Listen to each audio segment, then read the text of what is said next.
de lo que vieron en el resumen de los cursos. Si tienen alguna duda, Rosita, ahorita voy con usted. Rosita Pisquillo está esperando apoyarnos hoy con una exposición. Pero antes vamos a hablar de unos temas. Esté tranquila, Rosita, no se preocupe. Así que relaja. Yo le aviso a qué horas, ¿ok? Vamos a ver algunos datos o vamos a tratar sobre algunos puntos. Cuando tengamos su tema, por favor, Rosita, me dice aquí me toca a Mili, que entonces me interviene, por favor. Voy a ver si tienen alguna duda sobre los temas que estuvimos viendo. Si no los tienen, pues por mí excelente, pero si tienen alguna duda, les agradeceré lo hagan ver de una vez para que salgamos de las dudas, ¿verdad? Lo que me interesa es que todos estén preparados, ¿verdad? Les cuento que ya me dieron fecha de examen para el día, tenemos y la otra semana nada más. Ahorita les digo exactamente, si no mal recuerdo, espérenme, mejor se los voy a mandar. ¿Dónde está? Les voy a dar ahorita la fecha. Solo que encuentro a esta señora. Me mandan muchos mensajes, bien. Entonces, es un problema. ¿Dónde está la licenciada?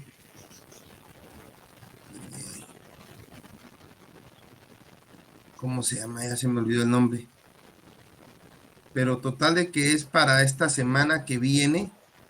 Tenemos las últimas 2 clases. Entonces, por si pueden ustedes ahorita, por favor, poner Maritza, ¿verdad? 22 de mayo, cabal, 22 de mayo, muy amable, ya que lo saben también, 22 de mayo tenemos nuestro examen final.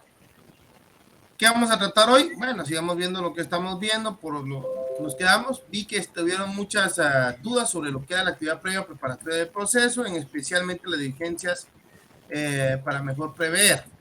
No sé si les quedó alguna duda sobre lo que expuso el licenciado o tienen alguna otra inquietud sobre eso o seguimos adelante. Por favor. ¿Alguna pregunta? Vamos a ponernos aquí también.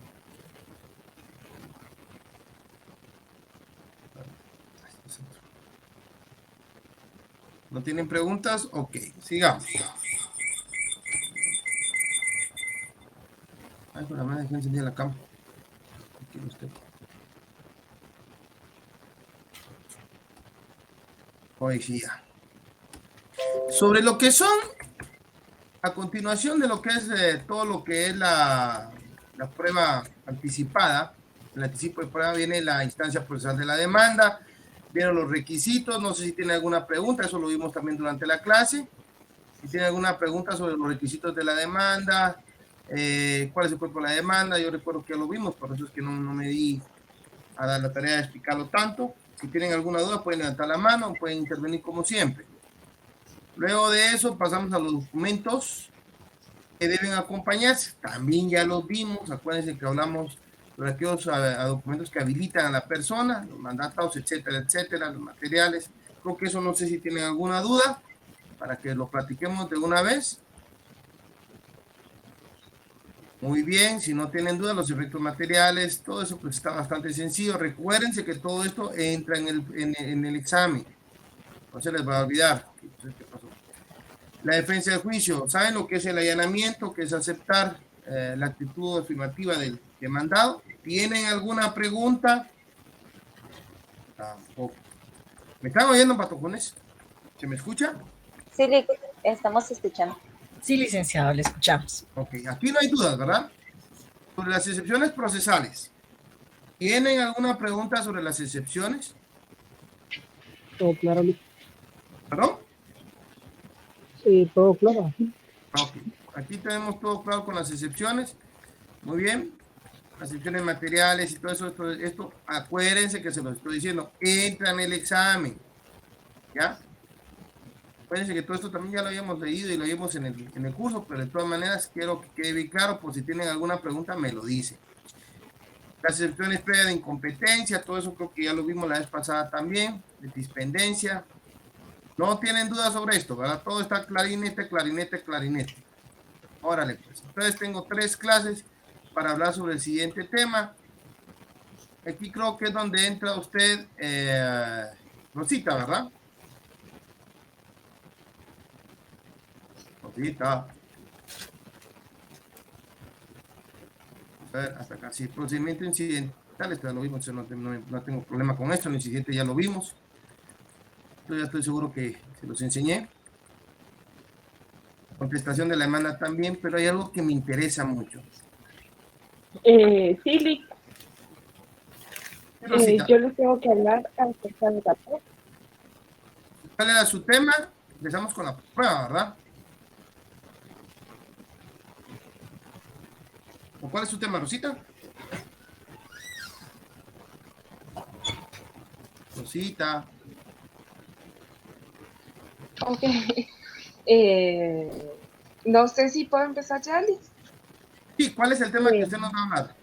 Sí, la Ya por prueba favor. y eh, la prueba. Ahorita Ok. le voy a compartir mi pantalla. Por favor. Le decía que es la prueba y los subtemas.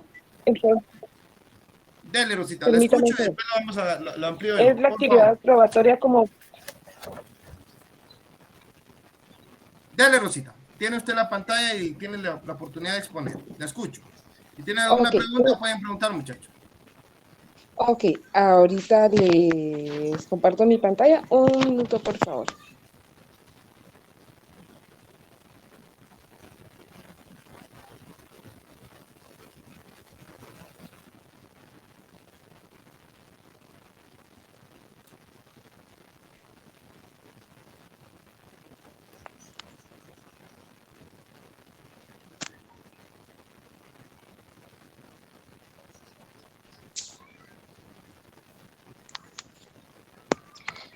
Buenas tardes, compañeros. Yo les voy a hablar acerca de la actividad probatoria como carga de las partes en el proceso.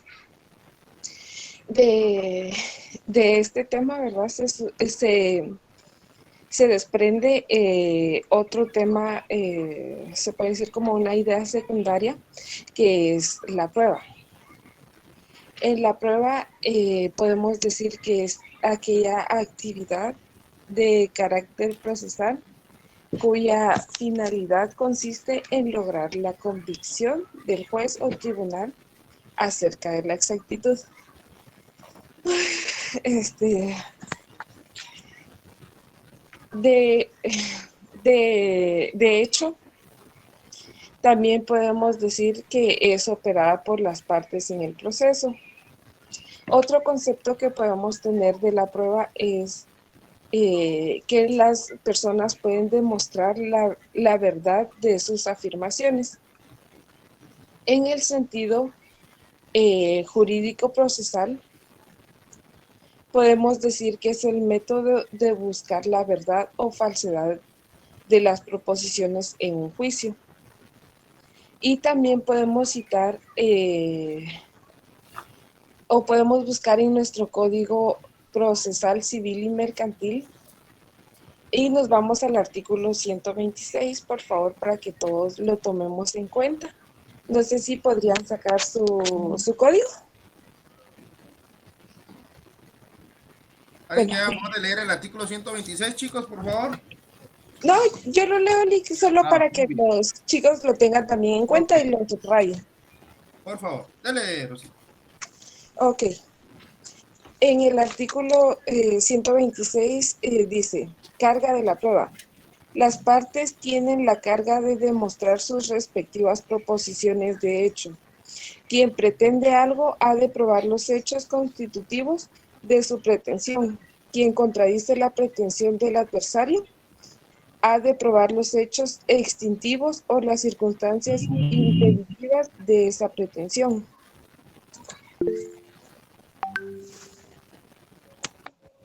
Bueno, básicamente entonces podemos entender con este artículo que nosotros para decir o para argumentar una Hay prueba una tenemos... pregunta, Rosita, perdón. Magda Petro, puede preguntar. Magda. Entonces, como Dios. Sí, entonces, Rosita. Ok, bueno. Entonces podemos decir que básicamente con este artículo lo que nos quiere decir es que si nosotros vamos a presentar una prueba tenemos que fundamentarla.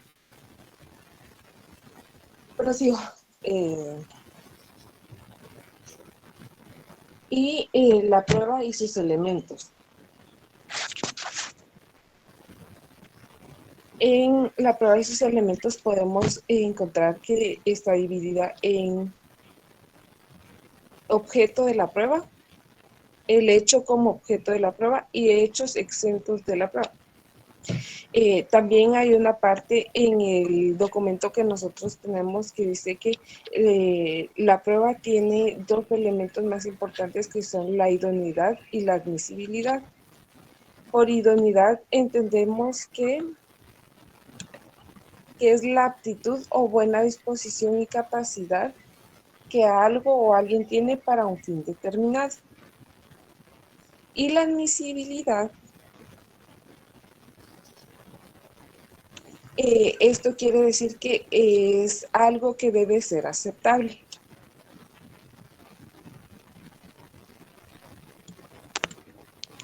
Se apagó mi pantalla, lo siento. Bueno, objeto de la prueba. Fundamentalmente la prueba recaerá sobre las afirmaciones de hechos realizados por las partes. Sobre los hechos podemos decir que es el supuesto de la norma cuya aplicación se pide y puede así decirse que la prueba ha de recaer sobre las afirmaciones de hechos controvertidos. El hecho como objeto de la prueba. Son aquellos conocimientos que forman parte de la cultura normal propia de un determinado grupo. En el tiempo que se produce la decisión judicial incluye naturalmente al juez. También podemos decir que son hechos admitidos, hechos presumidos, hechos evidentes, existencia o existencia de las leyes.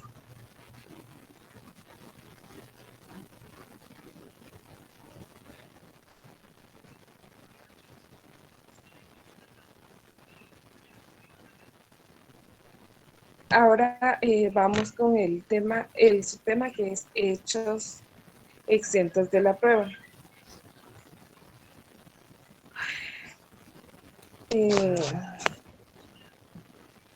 La prueba recaerá sobre afirmaciones de hechos realizadas por las partes, sobre los hechos que constituyen el supuesto base de la norma, cuya aplicación se puede así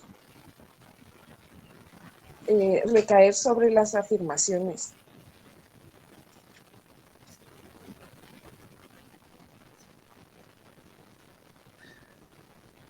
Ok, Rosita. Relajada, Vena. Le voy a dar sus puntos. Le agradezco su intervención. Ahora me toca a mí. Gracias, oye, no se preocupe. Solo por el hecho de haber participado, tiene sus 5 puntos que le ofrecí yo. No se preocupe. Gracias, compañera. Ahora me toca a mí. Ahora voy yo, señores. Bueno, gracias, Rosita. Vamos a empezar ahora con lo que habló. Voy a ampliarlo y un poquito. Creo que es prudente ampliarlo. Y fíjense que lo importante acá es lo siguiente. Por favor, como siempre, si tienen dudas, me preguntan. Vamos a encontrar, señores, que todo proceso tiene un objetivo. Ese objetivo se encuentra en hallar la verdad. ¿Qué es la verdad? En el ámbito del derecho se puede hablar de que lo que consideramos verdad en una litis, hablando de litis, es quién tiene razón, a quién le asiste el derecho. Yo no puedo encontrar la verdad si no me fundamento, no me baso en algo que demuestre que ostento la razón. A esto es lo que se le va a denominar a la larga prueba, porque podemos decir que es prueba. Alguien que me haga favor de leer la primera parte, por favor. Concepto de prueba. Démosle rapidito, pues. Buenas noches, licenciado. Le voy a leer yo. Concepto de la prueba. Es aquella actividad de carácter procesal cuya finalidad consiste en lograr la convicción del juez o tribunal acerca de la exactitud de las afirmaciones de hechos operadas por las partes en el proceso. Por las pruebas, las personas demuestran la verdad de su afirmación. En sentido jurídico, procesal es el método de buscar la verdad o falsedad de las proposiciones del juicio.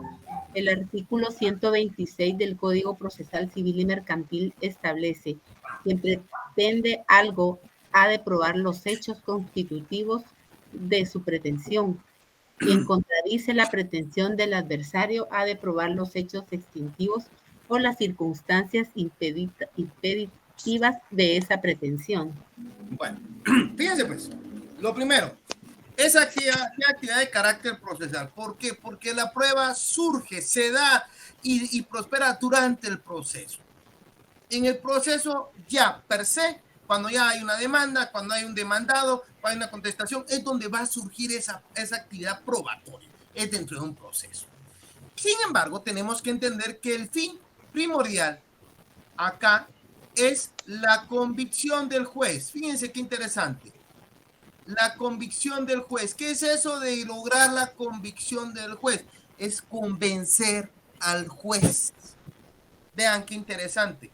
Es convencer al juez. Es la finalidad de la prueba.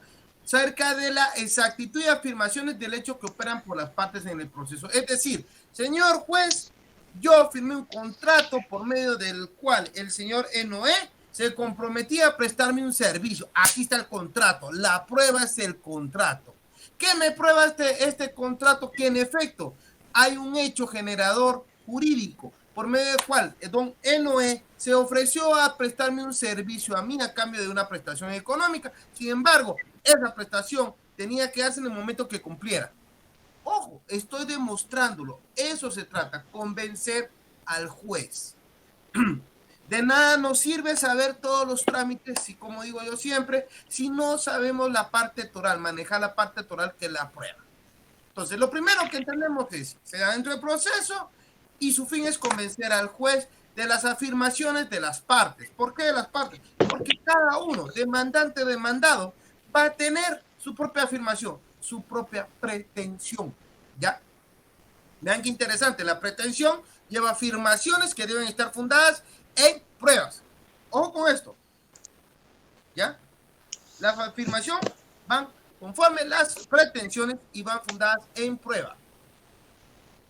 En otro, en sentido jurídico procesal, es el método de buscar la verdad o falsedad de las preposiciones. El objeto es la verdad. La realidad es que si se ponen a pensar, hay acá dos diferentes conceptos y que le dan una finalidad a la prueba. Sin embargo, ambas se van a complementar, ¿ya? Porque si el juez llega a la convicción, lleva a convencerse de un hecho, considera que ese hecho es verdadero.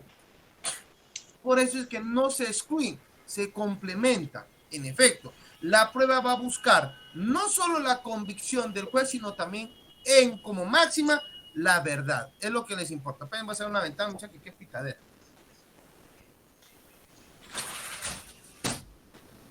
Ahora bien, también dice quiénes deben probar. Dice el 126, establece quien pretenda algo ha de probar los hechos constitutivos de su pretensión. Los hechos, como les dije, llevan afirmaciones que están fundamentadas en prueba. ¿Cómo se prueba? Con los medios probatorios. Quien contradice la pretensión del adversario, me demanda, yo digo no es cierto, ha de probar los hechos extintivos o circunstancias impeditivas de esa pretensión. Señor juez, no es cierto. Yo no le presté el servicio porque habíamos quedado que el señor Peinado me tenía que pagar la mitad de la prestación económica cuando yo iniciara un día antes, previo a iniciar la prestación del servicio, cosa que no realizó. Por eso no realicé la prestación. Ojo, ahí vamos encontrando que cada quien va a probar con el fin primero de convencer al juez y llegar a la verdad. Esos son, en verdad, los fines de la prueba. La prueba y sus elementos. Veamos, por favor, ¿cuáles son los elementos de la prueba? Veamos. ¿Qué me lo leen? Si tienen preguntas, me dicen. ¿Puedo leerle? Sí, por favor, Susana. La prueba y sus elementos. Idoneidad y admisibilidad. Que la prueba se produce en el proceso y para el proceso. El sistema o valoración de la misma. Vamos a leer, por favor, para esto el artículo 127. Por favor.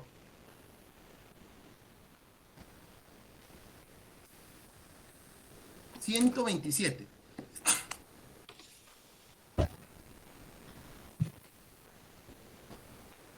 Código Procesal Civil.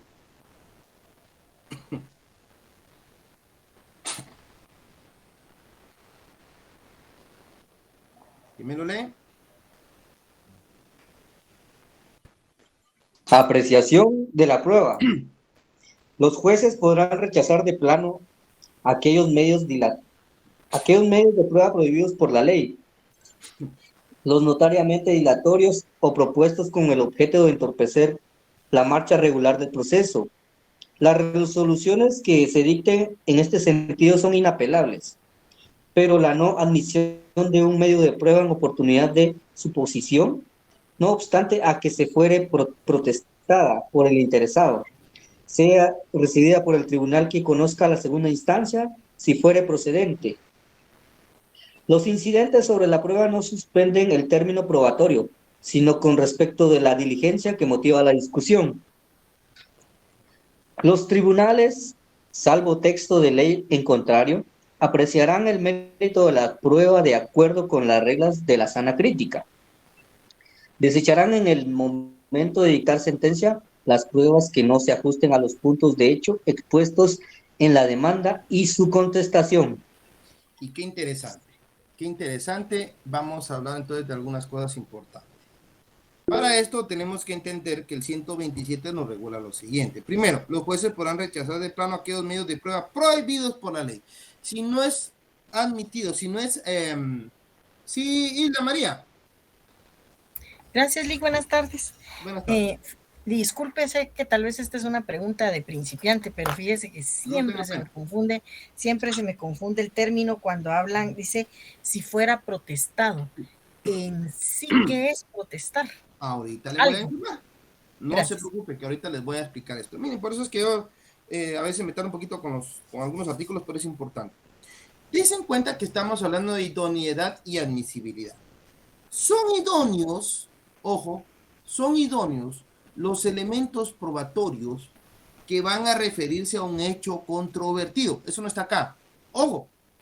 Dice el hecho como objeto de prueba. Fundamentalmente la prueba recaerá sobre afirmaciones de hechos realizadas por las partes sobre los hechos que constituyen el supuesto base de la norma cuya aplicación se pide. Puede así decirse que la prueba debe caer sobre afirmaciones de hechos controvertidos. Y hasta aquí no entiendo qué fregado se refiere cuando dice que debe de ser idónea. La idoneidad tiene que ver con que la prueba tenga relación directa a un hecho controvertido. Un hecho controvertido no es otra cosa más que un hecho que debe de probarse. Y esta va a ser pregunta de examen, compañeros. Ya les dije uno. Resulta entonces que para que la prueba sea idónea, tiene que tratarse sobre el hecho que os está fundando las pretensiones. Por ejemplo, si yo hablo de que tenemos un contrato, o hice un pacto, o un negocio jurídico con NOE, lógico es presentar como medio de prueba el propio contrato. Eso sería un elemento idóneo, porque estamos hablando sobre los hechos que derivan del contrato, ¿ya? Es un hecho controvertido, que puede decirse, mire, por ejemplo, en el hecho controvertido, el señor no me prestó el servicio. Es un hecho controvertido, puede decir, es que no se lo presté porque usted no me cumplió con tal cláusula. El hecho controvertido surge entonces de la cláusula donde yo tenía que prestar una caución económica o darle un pago, pues, previo a iniciar la labor. Hay un hecho controvertido que debe de probarse. Los hechos controvertidos son los que deben de probarse, ¿ya? Estos son la fase toral de la demanda, ¿ok? Entonces dice, son idóneos si tratan directamente sobre el hecho controvertido. Es más, el 127 por eso dice, los jueces rechazarán de plano aquellos medios de prueba prohibidos por la ley. Esos son los hechos admitibles. Si no son admitidos por la ley, no pueden procesarse como prueba. ¿Ya? No se vale. No serán admitidos. Segundo, tenemos que entender que también deben que ser idóneos. ¿Ya? Por ejemplo, mire, señor juez, quiero ofrecerle la declaración de un testigo, el cual estuvo el día 20 de enero del corriente año en las instalaciones de tal y tal y tal lugar, y que demostrará que yo me encontraba con él, pero eso no es un hecho controvertido. El hecho controvertido es que usted sí tenía que cumplir con una obligación que había adquirido contractualmente con el señor Peinado. Ese es un hecho controvertido. Que usted no cumplió con la prestación del servicio al señor Peinado porque el señor Peinado no cumplió con una prestación económica que se había comprometido, ese es un hecho controvertido. Pero que usted esté en otro lugar, eso no tiene nada que ver con el hecho generador, con lo que estamos tratando en el proceso. Por lo tanto, sería un medio probatorio que puede tener como fin dilatar el proceso, ¿ya? Por eso dice, los prohibidos por la ley, los notoriamente dilatorios o los propuestos con el objeto de entorpecer la marcha regular del proceso.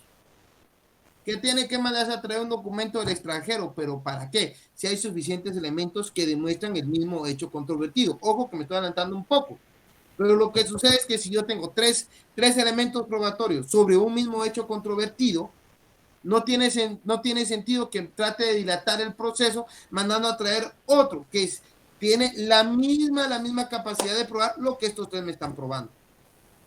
¿Ya? Entonces, encontramos que para que un elemento de prueba sea idóneo, tiene que tratar sobre el hecho controvertido. Y para que sea admisible, tiene que ser primero un medio que no esté prohibido por la ley, los que no tengan intenciones de dilatar el proceso o con el objeto de entorpecer el proceso. Son los tres supuestos que nos establece la ley para entender que un elemento o un hecho de prueba, ¿verdad?, puede ser admitido. Hasta aquí estamos claros, ¿verdad? Ahora fíjense qué interesante. Luego dice, las resoluciones que se editen en este sentido son inapelables. Es decir, se admitió un elemento de prueba, señores, ahí no tiene usted que presentarme nada, no hay apelación. Pero la no admisión de un medio de prueba en oportunidad de su proposición no obsta a que si fuere protestada por el interesado sea recibido por el tribunal. Bueno, lo que sucede es que la protesta es que yo presento o ofrezco un elemento de prueba. Fíjense que si fue admitido no hay apelación, pero que no se me admita a mí un elemento de prueba, basta con la protesta. Protestar es, señor juez, protesto porque no se me admite un hecho, un elemento probatorio que yo considero esencial por X y X y X razón. Esto me da lugar a que, como fue protestado, el tribunal de alzada, el tribunal que va a conocer la apelación, va a poder venir y recibirlo si lo considera oportuno. No la protesté, no le dobro esa puerta a la sala que va a conocer de la apelación. No sé si contesté su pregunta ahí, compañerita. ¿Ya? Sí, simplemente la protesta es, señor juez, protesto con fundamento en el 127 la no admisión de este elemento probatorio. Esa es la protesta. Y el juez tiene que resolver, queda anotada su protesta y asentada en el acta. Punto. Y si es por escrito, queda asentada por medio escrito. Esa es la gran cosa. Ahora, luego dice, los incidentes sobre la prueba no suspenden el término probatorio, sino con respecto a las diligencias que motivan la discusión. O, eso podría ser, por ejemplo, la suspensión de diligencia de recepción de prueba de algún testimonial. Podría ser, tendríamos que ver el caso en concreto. Los tribunales, salvo texto en contrario, apreciarán el mérito de la prueba de acuerdo a las reglas de la sana crítica. Señores, ¿cuáles son esas dichosas reglas de la sana crítica? ¿Quién me lo dice?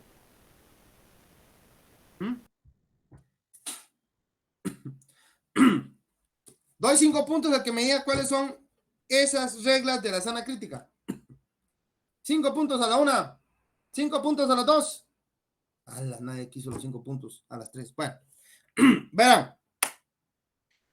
Siempre les digo yo a mis alumnos, pónganle coco a eso, la lógica jurídica, la filosofía del derecho, porque en efecto, esas son las reglas.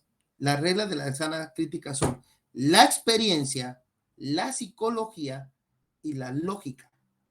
Ojo con esto. La experiencia es la experiencia que tiene toda persona del diario vivir, de lo que yo capto empíricamente, con observación. Cómo cocinar un huevo, cómo subir una camioneta, cómo conducir un vehículo, cómo conducir una moto. Eso es un conocimiento empírico, pero es una experiencia de vida. Es la experiencia. La psicología es un campo que los jueces no manejamos. tenemos algún matiz, pero nos tendríamos que, por lo regular, hacer asesorar por algún psicólogo.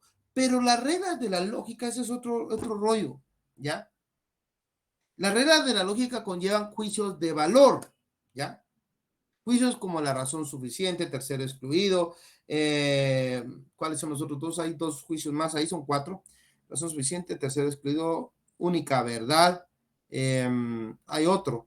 Pero son 4 tipos de juicios de valor y otros que establece ya la doctrina que en realidad el juez tiene que tener muy presentes a la hora de valorar un elemento de prueba.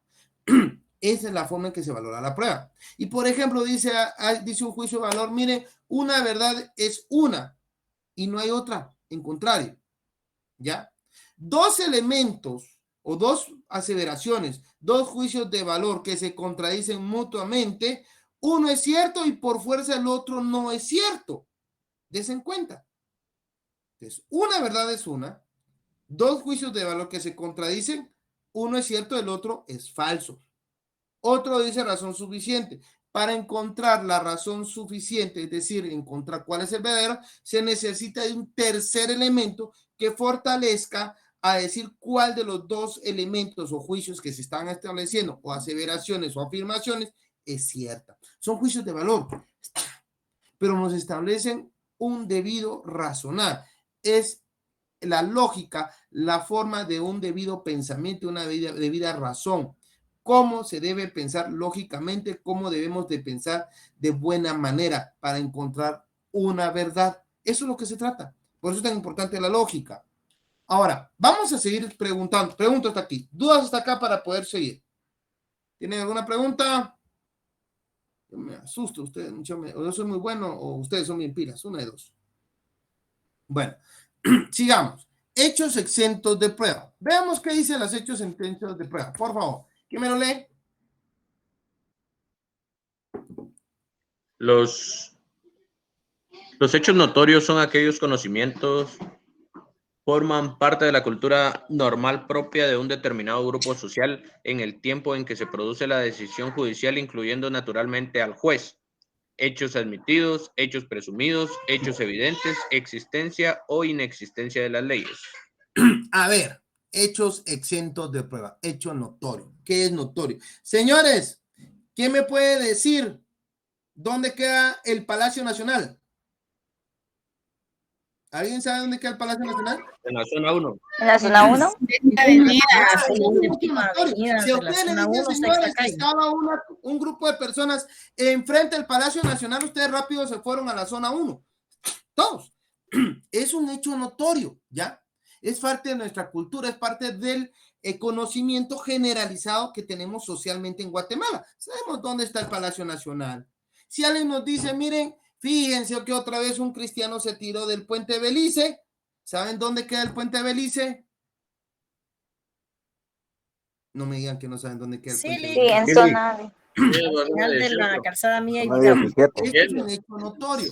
Por ejemplo, que existe una ley en contra de la violencia contra la mujer. ¿Conocen ustedes esa ley que exista?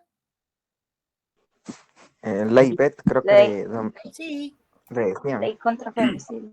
Exacto. Entonces, si se dan cuenta, son hechos admitidos, dice, porque son admitidos por las partes. Se sabe que sí existen. Hechos presumidos. Se presume porque todo el mundo tiene ese conocimiento general. ¿Dónde está el Palacio Nacional? ¿Dónde se encuentra el Teatro Nacional? ¿Quién es el presidente de Guatemala? ¿Verdad? Son cosas que nosotros sabemos, que es parte de nuestra cultura. Un hecho evidente tiene que ser un hecho notorio. Sí, es automático. La existencia o inexistencia de leyes son hechos notorios. Sí existe la ley de organismo judicial, sí existe la violencia contra la mujer, sí existe la ley de violencia intrafamiliar. Esos son hechos notorios. No se prueban porque se sabe de su existencia, se presume su existencia. Es evidente que sí se dan, ¿ya? Esos son hechos exentos de prueba. No se prueba. Fíjese, señor juez, que mataron a una persona o, por ejemplo, atropellada cuando caminaba enfrente del Palacio Nacional, ¿verdad? Iba a cruzar la calle cuando vino un carro y lo pasó. Primero, ya sabemos dónde queda el Palacio Nacional. El Palacio Nacional, todos ya sabemos a qué edificio se refiere. Es un hecho exento de prueba, ¿ok? Veamos acá, y aquí empieza lo bonito, la utilidad. Veamos. estos son libertad probatoria, pero son algunos elementos. ¿Quién me lo puede leer, por favor? Libertad probatoria, pertinencia, utilidad, necesidad, relevancia, idoneidad de la prueba, pertinencia porque debe versar sobre los hechos controvertidos, utilidad para el proceso y no para quien la aporta, necesidad porque con ella se exponen las afirmaciones o negaciones hechas, relevancia porque es parte integral del proceso, e idoneidad porque debe obtenerse y presentar por los medios establecidos en la ley. Póngale ese título a esto porque son algunas características, por ponerle algo. Y las explico. Pertinencia. Es pertinente un elemento probatorio cuando versa sobre un hecho controvertido. Ya expliqué que es un hecho controvertido, no tengo problema con eso. ¿Ok? Ahí es pertinente. Es útil para el proceso y no para quien lo aporta. Ojo. Señor juez, estoy demandando a Noé y yo aporto como elemento de prueba el contrato. Perfecto, pero ese contrato va a ser utilizado por ambas partes. Señor juez, dice Noé, perfecto, el señor presentó el contrato. Bueno, yo lo ofrezco también, ¿verdad? Que se tome como prueba ofrecida de mi parte el contrato aportado por la contraparte en la cláusula tal donde establece que él tenía que pagarme una cantidad diaria previo a iniciar la obra. El proceso debe entenderse que se va a enriquecer con los elementos probatorios. La prueba para el proceso, es decir, para encontrar la verdad, porque ese es el fin, ¿se acuerdan? Convencer al juez y encontrar al fin la verdad. Entonces la prueba aporta al proceso, es del proceso. No puede decir, mire, yo aporté elemento probatorio, me opongo a aquel que lo utilice. No se puede. Él lo propuso, usted lo propuso y lo presentó, perfecto. Pero él también dijo que si va a valer del mismo hecho probatorio o el mismo elemento de prueba para hacer valer su pretensión. Por eso dice, es útil para el proceso y no para quien lo aporta. ¿Ok? ¿Clarines ahí? Órale. Necesidad porque con ella se exponen las afirmaciones o negaciones hechas. ¿Es necesaria una prueba? Sí, porque va a ser el elemento que venga a darle valor a alguna afirmación y demostrar cuál es la verdad. Por eso es necesario. De relevancia porque es parte integral del proceso. Sí, ¿por qué? Bueno, ya vimos que aporta para el proceso, que nos va a encontrar la verdad y sin ella entonces no tenemos nada. Si no yo no ofrezco prueba, no tengo en qué fundamentar mi afirmación ni mi pretensión, por lo mismo no tengo cómo convencer al juez. Por eso es integral. Y si ninguna de las dos partes ofrecen prueba, el juez, por mucho que le caigan bien alguna de las partes, no puede emitir una resolución apegada a derecho porque no tiene los elementos necesarios para hacerlo. Por eso es de relevancia la prueba. Es idoneidad porque debe obtenerse y presentarse por los medios establecidos en la ley.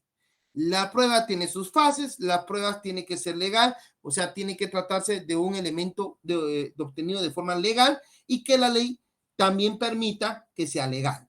Si no, no es idóneo, ¿ok? Sigamos leyendo. Fin y destino de la prueba, por favor.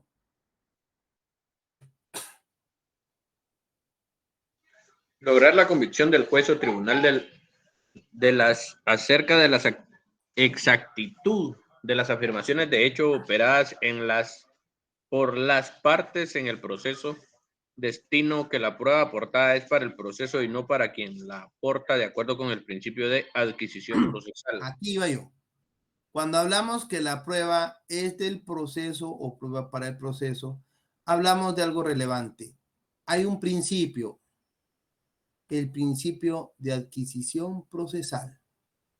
Este principio es el que dice, no señores, la prueba aporta para el proceso, no para las partes, lo que les expliqué antes. Y de nuevo vemos que fin y destino de la prueba es lograr la convicción del juez y encontrar la verdad. En verdad esa es. Órganos de prueba. Pónganle coco a esto, por favor. ¿Quién no lee? Las fuentes de prueba son los elementos que existen en la realidad y los medios consisten en las actividades que es preciso desplegar para incorporar las fuentes al proceso. La fuente es anterior al proceso y existente independientemente de. El medio se forma durante el proceso y pertenece a él. Me perdí. A él, la fuente es lo sustancial y material, el medio lo adjetivo y formal. Por ejemplo, en la declaración de parte, la fuente es la parte y su conocimiento y el medio de prueba de su declaración. Fíjense que se habla de órgano de prueba y la prueba. Y este relajo de palabras se resuelve en lo siguiente. Yo soy una persona que va caminando por ahí y veo que alguien choca un vehículo y le causa daños civiles, no penales. Y me llaman a mí a ser testigo. Yo soy el órgano de prueba. Yo soy la fuente de la prueba. ¿Por qué? Yo preexisto a la situación que se dio, pero de mí va a emanar la prueba. ¿Cuál es la prueba? Mi declaración. ¿Ya? Mi declaración es la prueba. Yo soy la fuente de la prueba. ¿Ok? A eso se refiere, fuente de la prueba. Carga de la prueba. Si tienen preguntas, me las hacen, chicos, por favor. ¿Me lo leen? Las partes tienen la carga de demostrar sus respectivas proposiciones de hecho. Quien pretende algo ha de probar los hechos constitutivos de su pretensión. Quien contradice la pretensión del adversario ha de probar los hechos extintivos o las circunstancias impeditivas de esa pretensión. Eso ya lo platicamos. Tanto el demandado como el demandante deben aportar prueba para fundamentar o basar su pretensión y sus afirmaciones.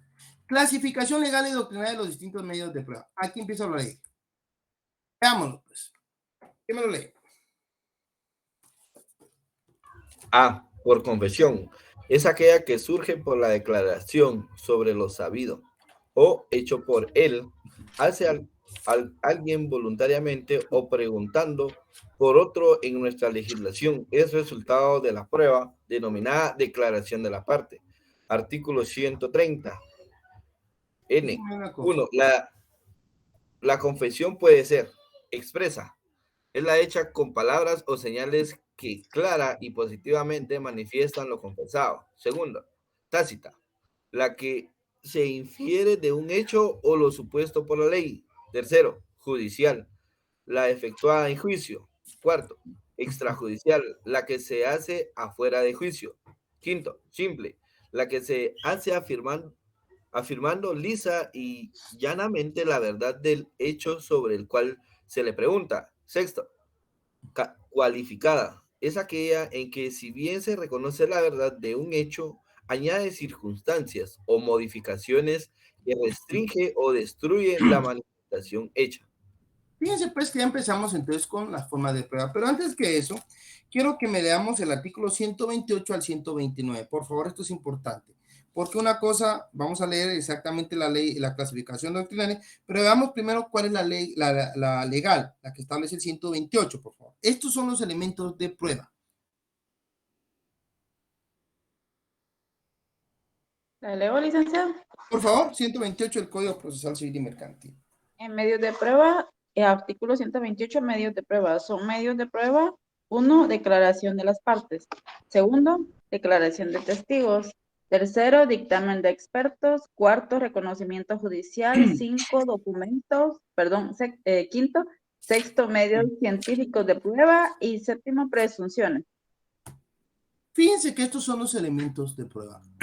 ¿Me interesa la clasificación? Sí, no digo que no, está muy bonita. Todo esto es una clasificación de tipo doctrinal, pero en nuestro ordenamiento jurídico hay dos formas de declaración o de confesión, que son la declaración de parte y la declaración de testigo.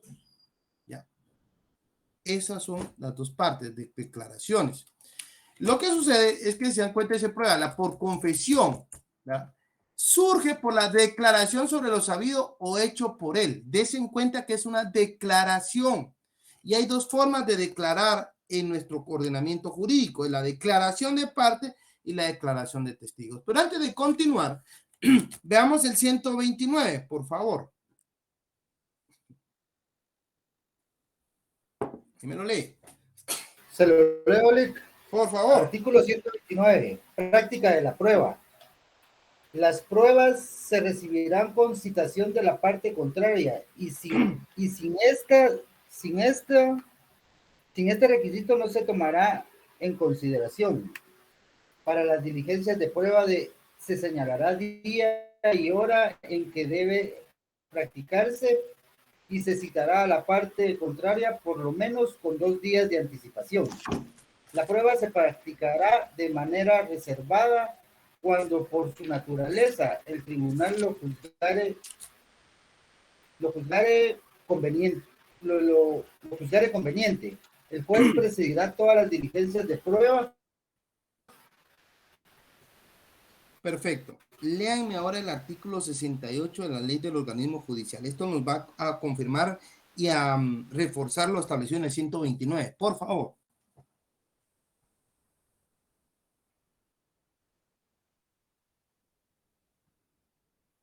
¿68, verdad? Judicial, por favor. Obligaciones personales de los jueces. Los jueces recibirán por sí todas las declaraciones y presidirán todos los actos de prueba. El secretario u oficial que los practiquen será solidariamente responsable con el juez o magistrado del contenido de los mismos, a cuyo efecto en el acta deberá consignarse su nombre. El presidente de la Corte Suprema de Justicia podrá declarar esta función en uno de los magistrados del tribunal, de preferencia que pertenezca a la Cámara que conozca del asunto. Los jueces están obligados a leer y estudiar las actuaciones por sí mismos y son responsables de los daños que causen por omisión, ignorancia o negligencia. Des en cuenta que esto tenemos que tener en cuenta que primero, la prueba debe respetar el derecho de defensa, ¿ya? Miren, si yo no sé quién me está escribiendo, por favor, después de clase, ahorita estoy dando clase. Entonces, la prueba debe respetar el principio de defensa, es decir, la parte contraria tiene que saber de qué elemento probatorio se trata para poder contradecirlo. Por eso se llama contradictorio, porque yo voy a contradecir los elementos de prueba, lo voy a contradecir lo que ha afirmado una de las partes, si yo soy la contraparte. Resulta entonces que toda prueba debe ser recibida con citación de la parte contraria. Va a haber una declaración de parte, va a haber una declaración de testigo, debe estar la parte contraria, si no se toma en cuenta, se rechaza. Por eso es que en los escritos ustedes podrán ver, cuando tengan acceso a alguno, que dice, se ofrece como medio de prueba con citación de la parte contraria, porque si no, este es el fundamento para rechazarla. Y el artículo 68 lo que nos habla junto con este tercer párrafo del 129 es de la inmediación procesal. Este principio no es otra cosa más que el que señala que el juez tiene la obligación de estar presente durante el diligenciamiento de todo el proceso, pero en especial durante la recepción de la prueba, porque quien va a valorar la prueba es el juez. Antes se escuchaba, hace años, espero que ya nos esté dando, que habían los oficiales los que hacían el acta y se ponían ahí, recibían la prueba y el juez bien gracias. No, hoy no, el juez debe estar presente. Se va a llevar una declaración de testigos, perfecto. El juez es el que lleva la conducción de la audiencia. Él es el que tiene que decir qué preguntas, qué no preguntas, lo veremos en un momento en la declaración de partes. Pero resulta que es el juez el director. De esa cuenta, el principio de inmediación procesal cobra relevancia. ¿Dónde está fundamentado el principio de inmediación procesal? Pues es especial en este caso, artículo 129 y artículo 68 de la Ley del Organismo Judicial. Si se me ocurre preguntar esto, lo pregunto. Sigamos. Hemos visto entonces algunos aspectos especiales de la prueba. ¿Qué nos toca? Declaración de testigos. Sí, Juan Gabriel. Buenas noches, licenciado. Buenas noches, Juan Gabriel. Cuénteme. Mire, con relación al tema de las pruebas, si una prueba no es admitida, ¿qué recursos o qué medios de defensa puedo tener yo Fíjese que contra aquí la lo decisión? dijimos al principio. Déjese cuenta, dése cuenta. Léame el 127 primer párrafo. Procesal 127, me Sí, dijo. Ahorita sí.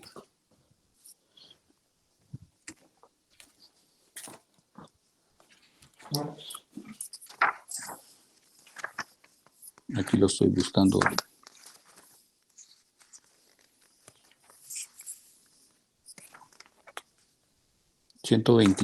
Artículo 127.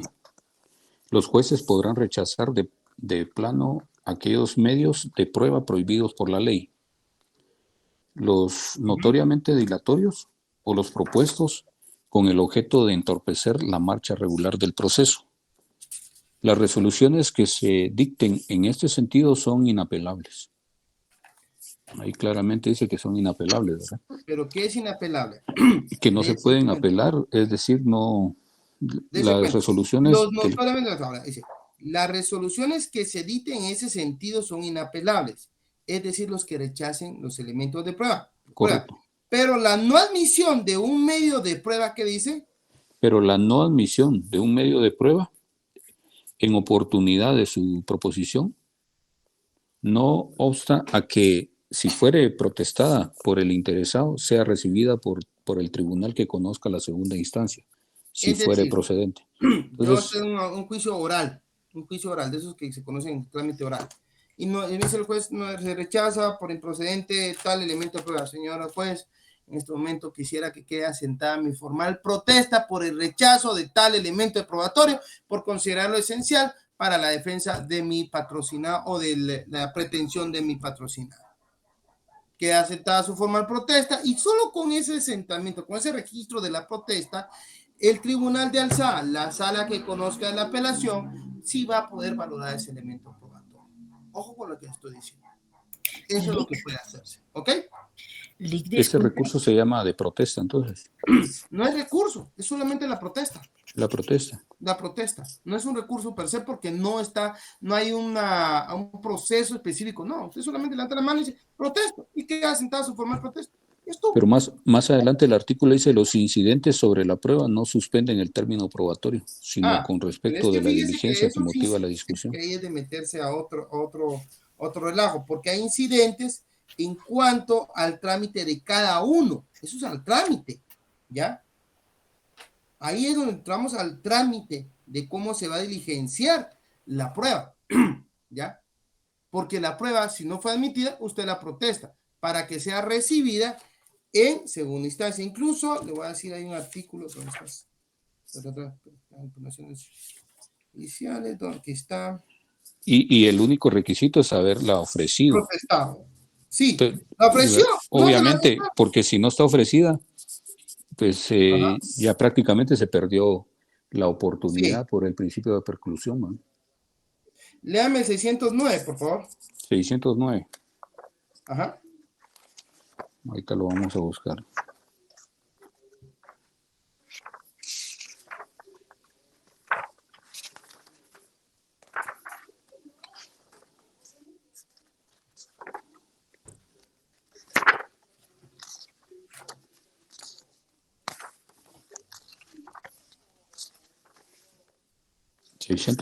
Medios de prueba.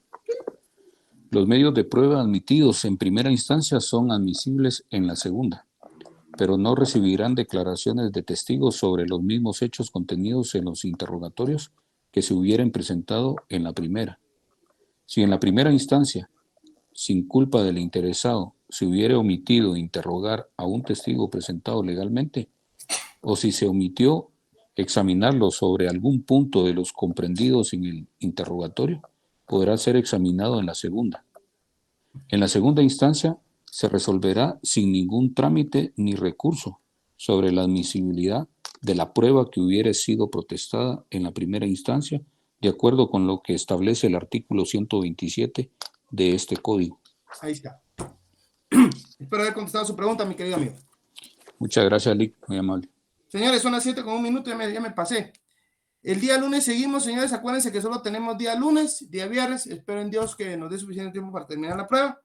Y el 22, pues entramos con todo. Un gusto saludarlos. Espero les haya gustado la clase. Estoy para servirles.